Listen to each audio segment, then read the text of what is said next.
बारहा हम देखते हैं कि हम जहाँ कुछ चाहते हैं ठीक उसी जगह या जिस चीज़ की हमें उम्मीद होती है ठीक वही चीज़ हमें कई बार नहीं मिलती है।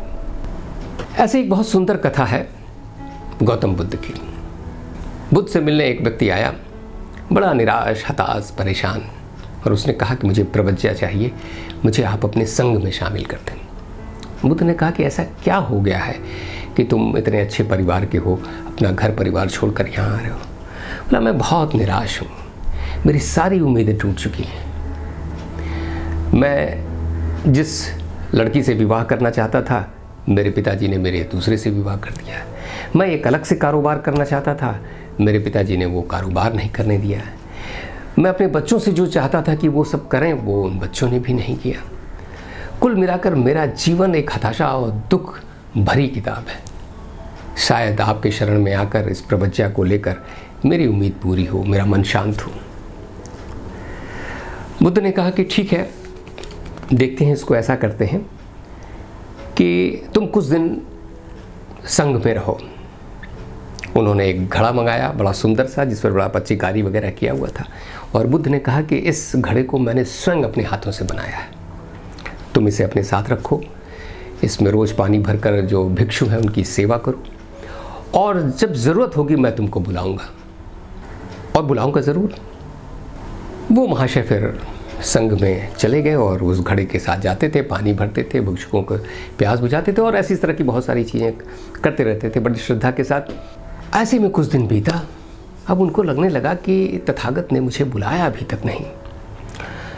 उनके जो साथ के भिक्षुक थे वो भी उनकी सेवा से बहुत प्रसन्न थे, और उन्होंने एक दो बार तथागत से कहा भी कि आपने कहा था कि मैं तुम्हें संघ में या प्रवचन के समय बुलाऊंगा, पर आपने मुझे बुलाया नहीं।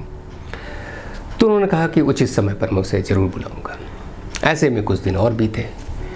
अब उस व्यक्ति का पारा लगातार चढ़ता जा रहा था।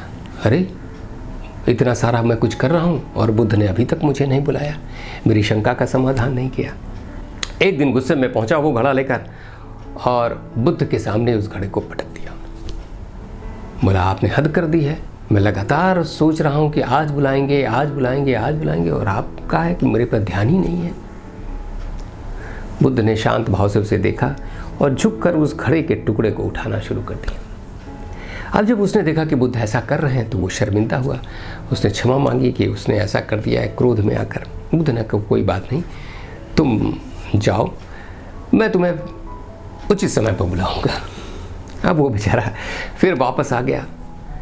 दूसरे तीसरे दिन बुद्ध ने उसे बुलाया और कहा, देखो भंते, ऐसा है कि तुम ये एक्सपेक्ट कर रहे, तुम ये उम्मीद कर रहे थे कि मैं तुम्हारी शंका का समाधान करूं, और मैंने तुम्हें एक घड़ा दिया था कि इसे संभाल के रखो।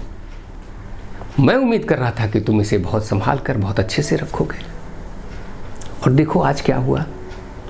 तुम्हारी उम्मीद भी पूरी नहीं हुई, जिसकी वजह से क्रोध में आकर तुमने उस घड़े को फोड़ दिया, और मेरी उम्मीद भी पूरी नहीं हुई। मैं तुमसे उम्मीद कर रहा था कि इस घड़े को तुम संभाल के रखो। तो जब भी हम दूसरे से उम्मीद करते हैं, इस बात की बहुत संभावना रहती है कि वो पूरी ना हो और हमें निराशा हो। तुम अपने परिवार में केवल अपनी उम्मीद की वजह से जी रहे थे।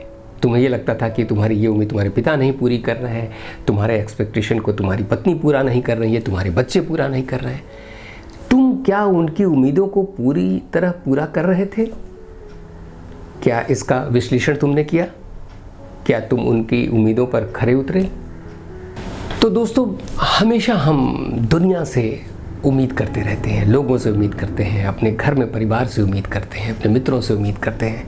हम इस बारे में बहुत कम सोचते हैं कि उनकी उम्मीदें भी हमसे तो हैं, और हम कितने परसेंट तक उसको पूरा कर पाते हैं। हम खुद से ही जो उम्मीद करते हैं, हम उम्मीद करते हैं कि सुबह उठकर हम टहलने जाएंगे, हम उम्मीद करते हैं कि हम इस बार परफॉर्मेंस ऐसा करेंगे, हम उम्मीद करते हैं साल के शुरू में कि इस साल तो मैं ऐसा ऐसा करूँगा ही करूँगा। हम अपने से किए हुए वादे को, अपने से किए हुए उम्मीद को कितना पूरा कर पाते हैं? तो फिर ऐसे में हम दूसरे से उम्मीद करने के कितने हकदार हैं और किस हद तक? तो जब कभी ऐसा सिचुएशन पैदा हो और आपको लगे कि किसी ने आपको डिच किया है, आपकी कोई उम्मीद पूरी नहीं हो रही है, आपने कुछ सोचा है वैसा नहीं हुआ, किसी ने आपके साथ आपकी मदद नहीं की, कोई आपको देख कर खड़ा नहीं हुआ, किसी ने आपको विश नहीं किया, आप उम्मीद करते थे कि वो आज आएगा और वो आज नहीं आया, तो ऐसे में हो सकता है कि उसकी कुछ मुश्किलें हों। इस एनवायरनमेंट में, इसमें सभी लोग अपने अपने हिस्से का संघर्ष कर रहे हैं। हो सकता है कि जब हम उम्मीद कर रहे हैं तो उसके पास वक्त नहीं है। हो सकता है कि कई बार ऐसा भी हुआ होगा कि जब वो उम्मीद कर रहा होगा तो मेरे पास वक्त नहीं रहा होगा। ऐसी बहुत सारी चीज़ें होती हैं। तो इसलिए जब भी ऐसा हो तो ये सोच कर आप उसे माफ़ करें कि कुछ तो मजबूरियाँ रही होंगी, यूँ ही कोई बेवफा नहीं होता। बहुत सारे संत कहते हैं कि आपको बिल्कुल किसी से कुछ भी उम्मीद नहीं करनी चाहिए, पर ये सोचना कि हम किसी से उम्मीद नहीं करेंगे, अपने आप से एक उम्मीद करना ही तो है। क्यों?